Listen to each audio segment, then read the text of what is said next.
ಮುಡಾದಲ್ಲಿ 50-50 ಅನುಪಾತ ಸೈಟ್ ಗೋಲ್ಮಾಲ್ ಪ್ರಕರಣಕ್ಕೆ ಸಂಬಂಧಪಟ್ಟಂಗೆ ಈಗ ಸಿಎಂ ಪತ್ನಿ ಪಡೆದಂತಹ ಸೈಟ್ಗಳಲ್ಲಿ ಮತ್ತೊಂದು ಅಕ್ರಮ ಬಯಲಾಗ್ತಾ ಇದೆ. ಅರ್ಜಿ ಹಾಕದ ಸಿಎಂ ಪತ್ನಿಗೆ ಮುಡಾದಿಂದ 14 ಸೈಟ್ ಗಿಫ್ಟ್ಗಳನ್ನು ನೀಡಲಾಗಿದೆ ಅನ್ನುವಂಥ ಆರೋಪ. ಸೈಟ್ಗಾಗಿ ಅರ್ಜಿ ಹಾಕಿದ್ದು ಎಸ್ಜಿ ದಿನೇಶ್ ಕುಮಾರ್. ಸೈಟ್ ಖಾತೆ ಮಾಡಿಕೊಟ್ಟಿದ್ದು ಪಾರ್ವತಿ ಹೆಸರಿಗೆ. ನೋಡಿ, ಅರ್ಜಿ ಹಾಕಿದ್ದು ಎಸ್ಟಿ ದಿನೇಶ್ ಕುಮಾರ್, ಖಾತೆ ಮಾಡಿಕೊಟ್ಟಿದ್ದು ಮಾತ್ರ ಸಿದ್ದರಾಮಯ್ಯನವರ ಪತ್ನಿ ಪಾರ್ವತಿಯವರ ಹೆಸರಿಗೆ. ಖಾತೆಗಾಗಿ ಸಲ್ಲಿಸಿದ ಅರ್ಜಿಯಲ್ಲಿ ಈ ಅಕ್ರಮ ಈಗ ಬಯಲಾಗಿದೆ. 2022ರ ಜನವರಿ 14ರಂದು ಪಾರ್ವತಿ ಹೆಸರಲ್ಲಿ ಅರ್ಜಿ ಹಾಕಲಾಗುತ್ತೆ. ಎಸ್ಜಿ ದಿನೇಶ್ ಕುಮಾರ್ ಅರ್ಜಿ ಹಾಕ್ತಾರೆ. ಮೈಸೂರು ನಗರಾಭಿವೃದ್ಧಿ ಪ್ರಾಧಿಕಾರದ ಆಯುಕ್ತರಿಗೆ ಅರ್ಜಿ ಸಲ್ಲಿಕೆ ಆಗುತ್ತೆ. ಅಂದ್ರೆ ಮೂಡಾಗಿ ಅರ್ಜಿಯಲ್ಲಿ ಸಹಿ ಮಾಡಿರುವಂತಹ ಸಿದ್ದರಾಮಯ್ಯನ ಖಾಸಗಿ ಪಿಎ, ಸಿದ್ದರಾಮಯ್ಯನವರ ಖಾಸಗಿ ಪಿಎ ಈ ಅರ್ಜಿಗೆ ಸಹಿ ಮಾಡಿದ್ದಾರೆ. ಸಿದ್ದರಾಮಯ್ಯನವರ ಕಾರ್ಯಕ್ರಮ ಹಾಗೂ ಎಲ್ಲಾ ಕೆಲಸಗಳನ್ನ ಕುಮಾರ್ ನೋಡಿಕೊಳ್ತಾ ಇತ್ತು. ಖಾಸಗಿ PA S G Dinesh Kumar alias city Kumar ಅಂತ ಇವರ ಹೆಸರು. ಇವರ ಅರ್ಜಿ ಹಾಕ್ತಾರೆ 2022 ಜನವರಿ 14ಕ್ಕೆ. ಅದಾದ್ಮೇಲೆ ಮೂಡ ಸಿಎಂ ಸಿದ್ದರಾಮಯ್ಯನವರ ಪತ್ನಿ ಪಾರ್ವತಿ ಹೆಸರಿಗೆ ಸೈಟ್ ಖಾತೆ ಮಾಡಿಕೊಡುತ್ತಾರೆ.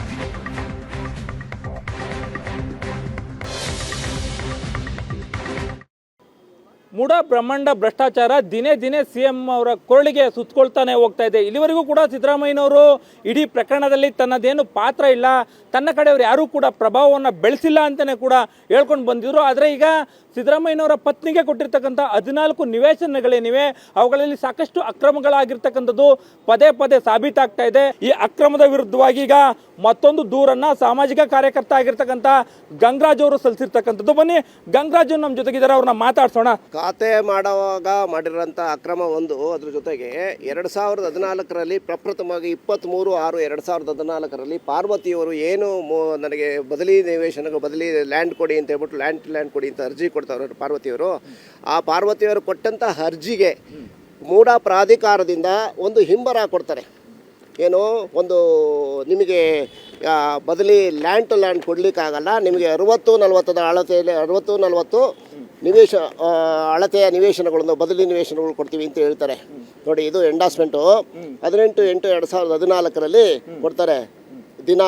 ಉಲ್ಲೇಖ ದಿನಾಂಕ 23/6/2000 ತನಕ ನಿಮ್ಮ ಮನವಿ ಅಂದರೆ ಪಾರ್ವತಿ ಅವ್ರಿಗೆ ಅಡ್ರೆಸ್ ಮಾಡಿರೋದು.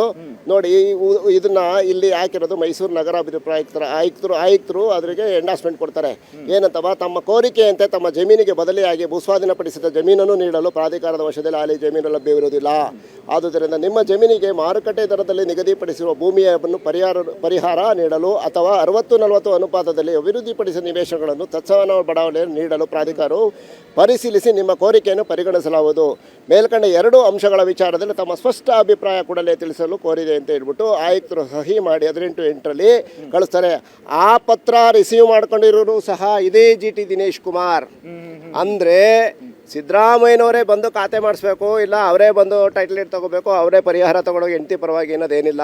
ಅವ್ರಿಗೆ ಮೈಸೂರಿನ ಖಾಸಗಿ PA ಅಂದರೆ ಜಿಟಿ ದಿನೇಶ್ ಕುಮಾರ್, ಎಸ್ ಟಿ ದಿನೇಶ್ ಕುಮಾರ್ ಅವರು ಅಂದರೆ ಅವರೇನೇ ಸಿಟಿ ಕುಮಾರ್ ಅವರು 2014ರಿಂದ ಪ್ರಪ್ರಥಮವಾಗಿ ಅರ್ಜಿ ಕೊಟ್ಟಂಥ ದಿನದಿಂದಲೂ ಇಲ್ಲಿವರೆಗೂ ಅವರೇ ಫಾಲೋ ಅಪ್ ಮಾಡಿದ್ದಾರೆ.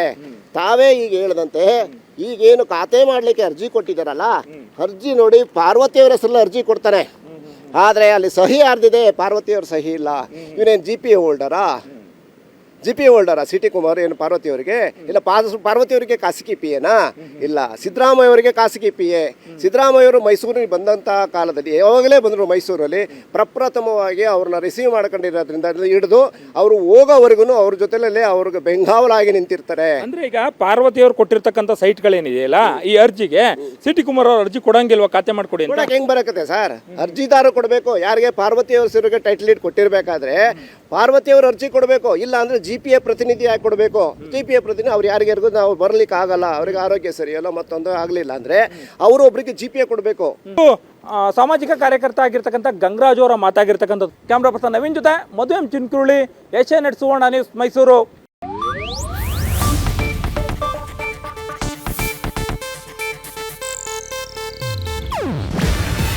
ಇದು ಏಷ್ಯಾನೆಟ್ ನ್ಯೂಸ್ ನೆಟ್ವರ್ಕ್ ಪ್ರಸ್ತುತಿ. ನೀವು ನೋಡ್ತಿದ್ದೀರಾ ಏಷ್ಯಾನೆಟ್ ಸುವರ್ಣ ನ್ಯೂಸ್.